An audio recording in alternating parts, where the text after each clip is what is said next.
Bom dia a todos. É um prazer enorme estar aqui com todos vocês, com essa pleiade, né, de pessoas tão diletas aqui, professores que me acompanham não só na sala de aula, mas aqui também me ajudarão a controlar a ansiedade e o nervosismo. Vocês não sabem, mas aqui eu estou tremendo, está difícil a situação.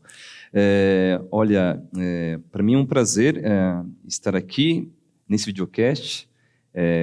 Rio Branco no ar? Acertei? Acertei. E para esse papo tão importante que é pensar 100 anos em comemoração à Semana de Arte Moderna, que para nós tem uma importância muito profunda, porque marca não só uma revolução no campo estético e artístico brasileiro, mas também nos traz alguns elementos importantes para pensarmos a própria identidade brasileira, a identidade nacional. E aqui a gente tem esse grupo muito importante, composto pelo Marcos, a Sílvia, o Caio, a Denise e eu, que vocês vão ter que me suportar nesses minutos aqui para a gente poder conversar, senão não tem como a gente progredir. E aqui eu tenho umas colinhas aqui, a minha cola agora é digital, viu? Cola digital, e eu queria começar a perguntar algumas questões, mas especificamente eu queria perguntar para a Sílvia. Sílvia, a gente está falando tanto de modernismo, né, das vanguardas, e eu tenho uma curiosidade que é saber qual foi realmente a influência das vanguardas europeias no modernismo brasileiro. Como é que fica a função, o papel e a relevância dessas vanguardas para que a gente possa pensar sobre a Semana de Arte Moderna? Bom dia. Professor Everton, nós precisamos pensar no início do século XX, Europa, grandes transformações, avanços tecnológicos, as cidades crescendo, avanços científicos, tudo em grande movimento, uma mudança de ritmo mesmo, né, no velho mundo. E as artes sempre vão buscar acompanhar essas mudanças. E é isso que acontece. Os vanguardistas, né, a vanguarda significa o estar à frente, né, vão buscar novos caminhos para as artes europeias. Acontece que a gente tem aí, no meio do caminho, né, uma guerra, né, a Primeira Guerra Mundial, e os processos se aceleram. Né? Então, a busca, né, a necessidade de se ter uma arte com uma nova roupagem, com um pensamento diferente do que foi antes, se acelera também. Então, só para a gente entender um pouquinho, no século XIX, com a invenção da fotografia, a gente já tem uma quebra muito forte, né? Acho que Denise pode me ajudar aqui a comentar sobre isso, né? Porque as artes lá de trás tinham como uma das principais finalidades a imitação do real, né? Quanto mais parecidas com o real, melhores elas eram. São as artes acadêmicas. No entanto, com a fotografia, essa função se perde. Então, os artistas precisam buscar novos caminhos. Apesar de todo aquele avanço na Europa, né, de tantas novidades tecnológicas, nós não deixamos de ter também ali a miséria, a pobreza, os problemas, principalmente advindos com a guerra. Então, tudo isso se intensifica principalmente com os movimentos de vanguarda mais tardios. Né? Então, a guerra sempre vai produzir diferentes opiniões acerca dela. Né? Então, a gente vai ter um grupo grande de artistas contestando, odiando a guerra, não entendendo o sentido daquilo e jogando isso para as artes. Então, a gente vai ter um dadaísmo, por exemplo, né, professor Marcos? E a gente vai ter também um futurismo, que vai exaltar toda essa velocidade, todas essas mudanças e tecnologia. E o que isso tudo tem a ver com o Brasil? Né? O Brasil também, no início do século XX, está passando por uma série de mudanças sociais, culturais, econômicas, políticas, mas aqui, ao contrário da Europa, a gente não vai ter a mesma velocidade de mudança na arte. A arte estava meio estagnada por aqui. Né? Então, as elites elas ainda estavam muito presas àquela arte acadêmica, clássica, né, do século XVIII. Um grupo de jovens, no entanto, os modernistas, que eram filhos de pessoas abastadas, a gente está falando principalmente de São Paulo, Rio de Janeiro, visitavam com uma certa frequência a Europa. E nessas idas e vindas, né, eles escolhiam principalmente a cidade de Paris para estudar, para passar as férias. Eles acabavam sendo muito influenciados por todo aquele movimento das vanguardas europeias. Voltavam sedentos de mudança. Só que a diferença para outros momentos, né, anteriores da arte é que esses modernistas, eles não vêm com a ideia de copiar a arte europeia, eles vêm com a ideia de acompanhar a mudança, pegar aquele jeito, aquele ritmo, mas buscar um caminho novo para a nossa arte, com liberdade de expressão, rompendo com todos aqueles outros paradigmas, quebrando muitas regras, né? Então, acho que é um pouco por aí.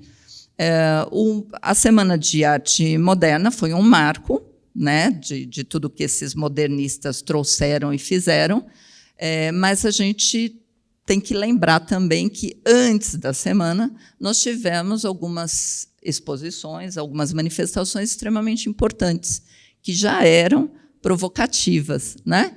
Então, por exemplo, as gravuras do Lazar Segal, e a gente não pode falar de uma das principais figuras da semana, né, e do modernismo, que foi Anita Malfatti.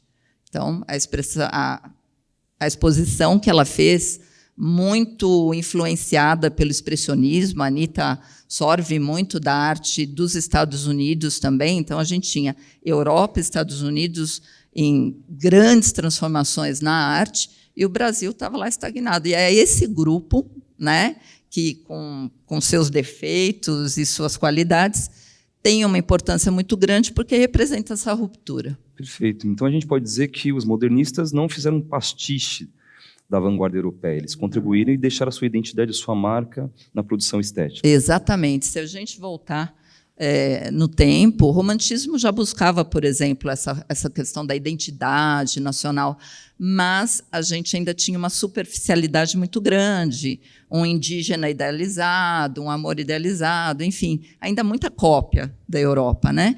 E o modernismo tem essa importância muito grande porque ele rompe mesmo com esses padrões. Perfeito, perfeito, muito bom. Denise, assim, na soleira do que a Silvia trouxe para nós, como é que a gente poderia pensar, como é que foi, na realidade, essa participação dessas mulheres tão importantes na Semana de Arte Moderna? Como é que ficou a participação feminina? Bom dia a todos. Como a Silvia mesmo disse, né, a Anita Malfatti, que vai, em 1914, trazer uma primeira mostra, onde Monteiro Lobato vai falar, né, vai escrever o artigo Paranoia ou Mistificação, quebrando tudo, né, que isso é arte. Isso é arte, o que é isso? Então, ela é o ápice de tudo isso. Eu queria citar um pouquinho a participação da Anita, que foi muito importante nesse quesito. Já Tarsila do Amaral, sendo uma das mulheres mais faladas, né? Ela não estava no Brasil nesse momento. Ela vai ser convidada pela Anita Malfatti para fazer grupo dos 5 mais à frente, né? E como a Anita foi muito chacotada, né, por Monteiro Lobato, ela ficou assim meio que retraída, foi estudar um pouquinho das paisagens, ela ficou, né, tensa com essa história. Como neste período, né, século XX, o papel da mulher era muito aquém de tudo, né? Não se pensava, que mulher? Mulher participar de Semana de Arte Moderna? O que é isso, né? Era o homem, eram os escritores, os pintores, né? Eu trago aqui a vez também de 3 artistas importantes que estiveram, de uma certa forma, na semana, mas que foram esquecidas. Então, a gente tem a Anita Malfatti, embora a gente fale dela, mas sempre quando vem Semana da Arte Moderna, é Tarsila, né? Maravilhosa, com o Abapuru, trazendo toda a antropofagia, mas a gente tem a Zina Aita, que ela é uma decoradora, né? Ela vai ter, neste papel, na Semana da Arte Moderna, toda a tapeçaria dela vista no saguão do Teatro Municipal. Mas quem é essa, né? Passam por ali e está tudo bonitinho, né? Tudo decorado. Então, ela traz essa influência, trazendo um abstracionismo. Então, ela vai buscar nas vanguardas o abstracionismo, na composição da tapeçaria dela, das artes decorativas. Depois a gente tem a Regina Graz. Regina Graz, ela era irmã de Antônio Gomide, né, do gravurista, e ela casa com John Graz, que é um pintor também, e que toda a obra dela é assim, é a mulher do John Graz que faz. Então, olha o papel da mulher, difícil, excluída, né, desde muito tempo, e a gente lutando até hoje com todas as questões, com todos os espaços. E a gente tem Guiomar Novaes, que é uma grande pianista, né, musicista, que vai tocar no Castelo de Versalhes, quando a princesa Isabel estava lá.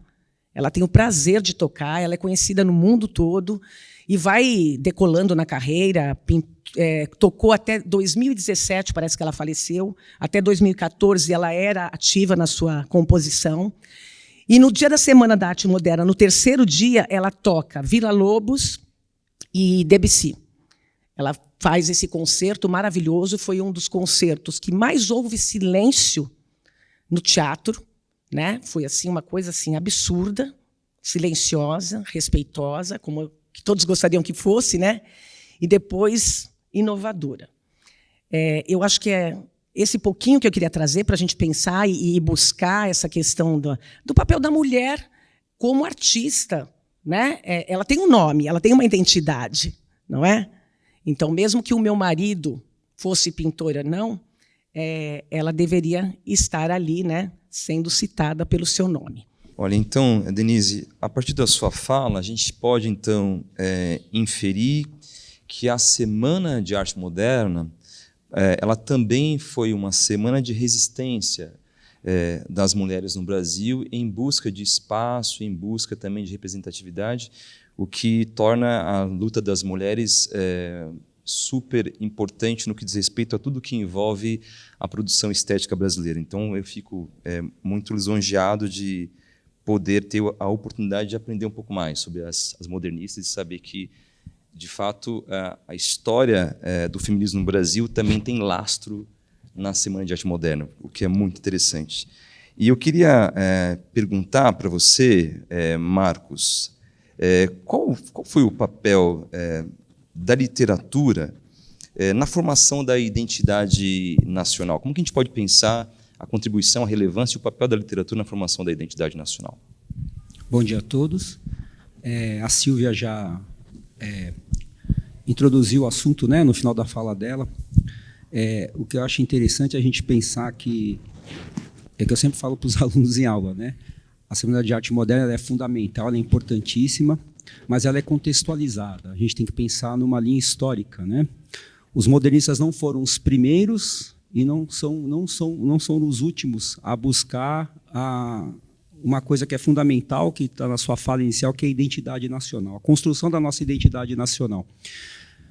Nós não podemos nos esquecer que nós somos um país jovem, né? Fizemos aí recentemente 200 anos de história de independência, né?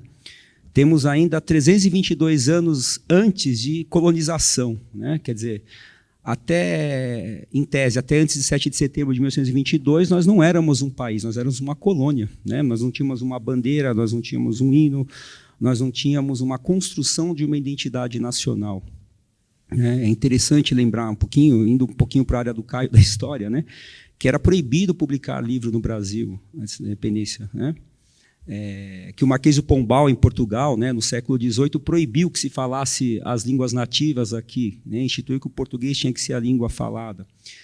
Só com a vinda da família real em 1808 que vem a primeira prensa, que começam a circular textos impressos, começa a se configurar aquilo que viria a ser, né, uma imprensa, uma literatura. E quando a gente fala em identidade nacional, a gente tem que voltar para o século XIX, né, 1922, e lembrar também, na perspectiva da literatura, que a gente tem um movimento literário que é o romantismo, né? Que coincidentemente, né, o marco do início do Brasil é 1836. Então, se a gente pensar do ponto de vista histórico, são 14 anos que separam a independência política do início do romantismo no país, que historicamente é muito pouco tempo. E é a partir do romantismo que a gente passa a ter uma literatura brasileira, efetivamente, né? A gente pode dizer, até os críticos dizem, antes do romantismo, a gente não tem uma literatura brasileira. O que a gente tem são manifestações literárias, né? Porque a gente não tem um país ainda. O grande crítico Antônio Cândido dizia, né, para você falar em literatura no Brasil, você precisa em qualquer país, você precisa de 3 aspectos, né, para compor uma literatura. Você precisa ter um grupo de escritores engajados em torno do ideal estético comum, aquela ideia de que o Mandorinha só não faz verão. Não adianta você ter um grande escritor que sozinho ele não vai, né, por mais representativo que ele seja, ele não vai conseguir dar conta de criar, né, um contexto coletivo. Você precisa ter um grupo de escritores engajados com um projeto literário, como foi o projeto de 22, não só literário, mas artístico, estético. E esse primeiro projeto literário surge justamente com o romantismo. Você precisa ter um público leitor, né? E, como eu disse há pouco, antes até a vinda da família real em 1808, nós não tínhamos livros publicados no Brasil. Os livros que havia eram trazidos da Europa para cá, né? Você não tinha jornal que circulava, né, com os folhetins que depois vão aparecer, que são os primeiros romances que são publicados em jornais, que eram semanais, edições semanais, etc.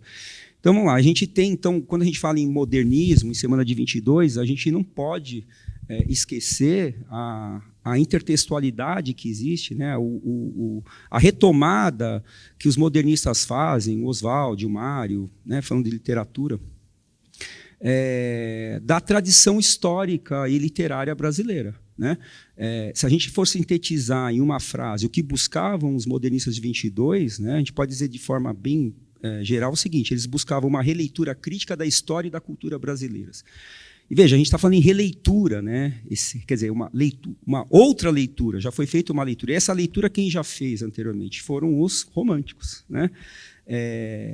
E como a Silvia falou bem, né, a história do índio como herói, o que acontece? Se a gente pegar a literatura romântica, na verdade, há uma crítica muito contundente que esses escritores modernistas fazem aos românticos, mas a gente tem que ser justo com os românticos, eles não tinham muito o que fazer à época deles. Né? Veja só, você tem um país que acabou de se tornar independente, você tem que criar os mitos nacionais, né? A bandeira, os heróis que vão aparecer na literatura, nos mitos. E os românticos eles tinham 3 opções para criar um herói nacional. Eles tinham o branco, colonizador português, o negro escravizado, que era escravo, e o índio. Então, por eliminação, o que sobra? Né? O branco você não vai colocar como herói porque foi quem nos colonizou. O negro era o escravo, você não tem como colocar um escravo como herói. O que sobra? O índio. Só que esse índio é um índio que come carne humana, que é politeísta, acredita em vários deuses, anda pelado, é poligâmico, casado com 4, 5 mulheres. É uma cultura completamente diferente da nossa. Né? E ele também não serve para ser herói, se ele for pegado a rigor como ele era de verdade, porque os valores dele não casam com os valores da nossa mentalidade cristã, europeia, né? Judaica cristã. Afinal, fomos colonizados por portugueses, falamos português, né? Nossa mentalidade é ocidental. Então, como é que os românticos resolvem esse impasse? Eles criam, usando um termo que está em moda, um índio fake. Né? Eles esvaziam esse índio das suas propriedades culturais, aproveitam só a parte externa, que é a casca, e inserem dentro desse índio valores ocidentais. Então, se você pegar o índio na literatura romântica brasileira, ele lembra muito o herói medieval europeu. Né? O próprio José de Alencar, que escreveu a trilogia dos romances indianistas brasileiros, né? Iracema, Guarani e Ubirajara, que são romances fundamentais, né, na construção dessa identidade, dentro dessa perspectiva idealizada. É um índio que, basicamente, ele age como um cristão, né, dentro dos valores cristãos, dentro dos valores morais. Não é um índio de verdade. Não é? E é esse índio que entra para a nossa história literária a partir do romantismo. Muito bem, a gente passa para o século XX, chegamos ao modernismo. Ora, o que esses escritores estão fazendo? Eles estão olhando para esse índio que aparece ali na literatura romântica e dizendo para a gente o seguinte: não é esse índio de verdade. Esse não é o índio que estava aqui né? Vulgarmente chamado de nativo, que estava aqui quando os portugueses chegaram. É outro, né? Outro aspecto fundamental que eles trazem é a questão da escravidão, que é uma questão que não foi resolvida até hoje na sociedade brasileira, né? Quer dizer, a gente tem um Castro Alves na literatura romântica, que faz uma poesia de cunho social, poesia condoreira, que ele denuncia a escravidão, mas é um aspecto isolado dentro da literatura romântica, né? Se a gente pegar o próprio Alencar, como eu estava dizendo, ele faz de conta que o negro não pertence à história do Brasil. Os romances, tanto Iracema quanto o Guarani, ele traz o par amoroso que formaria o brasileiro. Na Iracema é a Índia, Iracema, né? E o Martim, que é o português. No Guarani é o oposto, é o Peri, que é o índio, e a Ceci, que é a Índia. Então, nos dois romances, você tem o casal primordial, que vai formar, vamos dizer assim, a raça brasileira, que é formada pelo nativo e pelo português. E a gente não pode esquecer que mais de 50% da população do Brasil tem na sua carga genética o elemento afro, né? Como é que você despreza isso, né? Na cultura, na culinária, na música, na literatura, enfim, na religião, né? Então, os românticos, não é que eles falaram mal o Alencar não é que ele falou mal do negro, ele simplesmente excluiu o negro, como se ele não existisse. Ora, isso é uma lacuna histórica terrível na nossa cultura. Quem é que vai rever isso? São os modernistas, né? Então, quando você pega poemas do Oswald de Andrade, principalmente do Oswald, né, ele é bem contundente. Quando você pega uma obra como Macunaíma, do Oswald de Andrade, que é a cereja do bolo, né, dessa época, né? É a obra que vai coroar a geração de 22, a obra literária, bem dito, né? A gente tem aí, então, a retomada, a releitura crítica desse aspecto, da escravidão, da figura do índio, dos paradoxos da colonização, que foi uma colonização de exploração, né? Que a gente teve aí a aniquilação das tribos nativas, da cultura nativa, né? Todo esse processo ele era visto do ponto de vista histórico de uma forma crítica, né? Era visto de uma forma que era uma história que não condizia com a realidade. Quando falamos numa leitura crítica, uma releitura crítica da história da cultura, é isso. É através da arte, da literatura, da pintura, da música, né?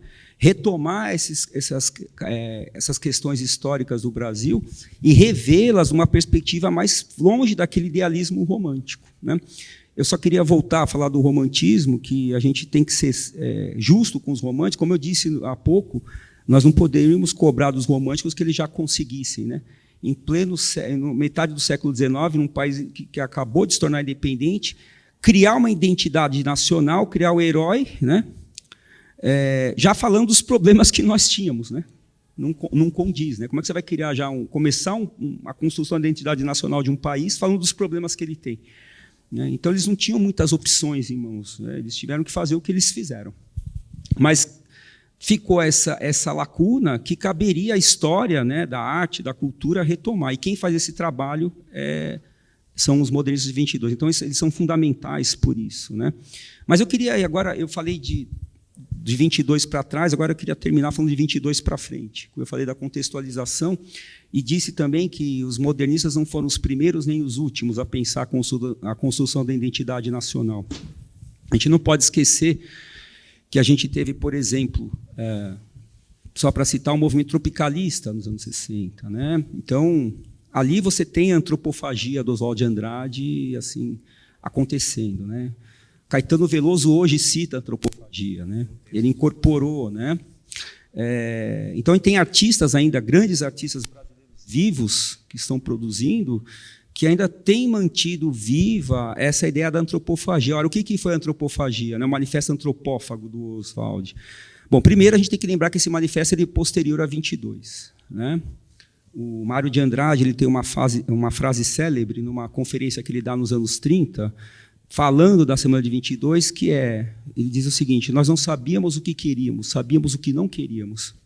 Ou seja, se nós pegássemos os modernistas de 22 e perguntássemos para cada um deles o que eles entendiam como arte moderna, cada um teria uma resposta diferente, não havia um consenso, longe disso.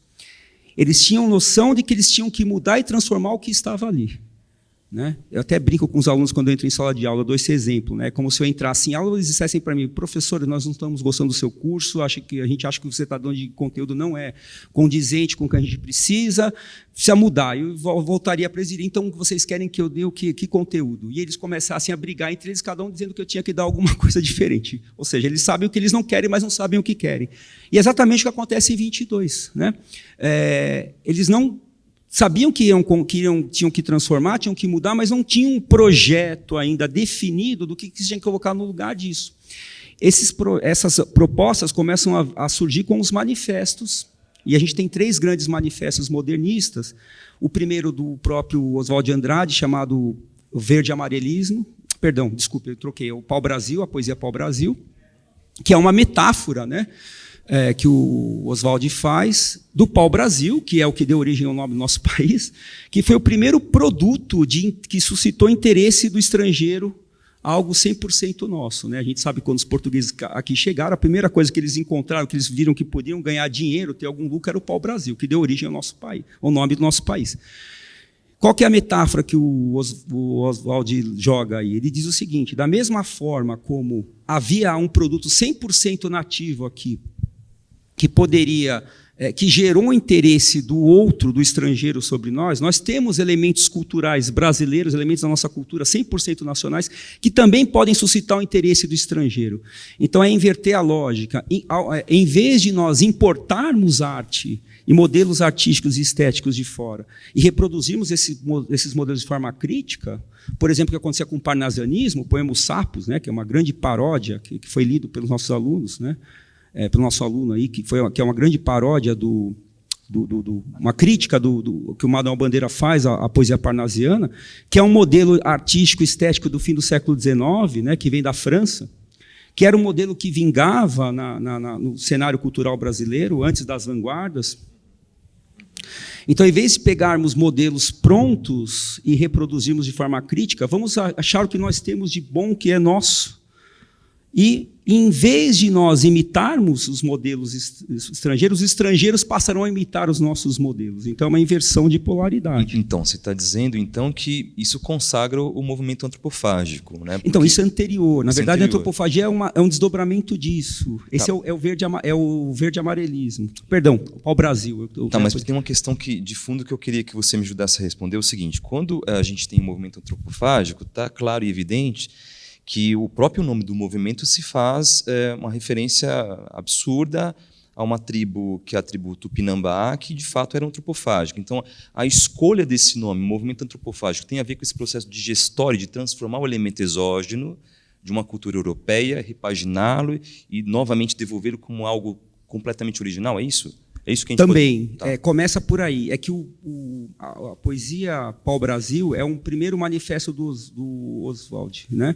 Na sequência tem um manifesto Verde Amarelismo que é feito por outros artistas que eram mais radicais e que criticam a poesia Pau-Brasil. E aí vem a tréplica do Oswald, que é o antropófago.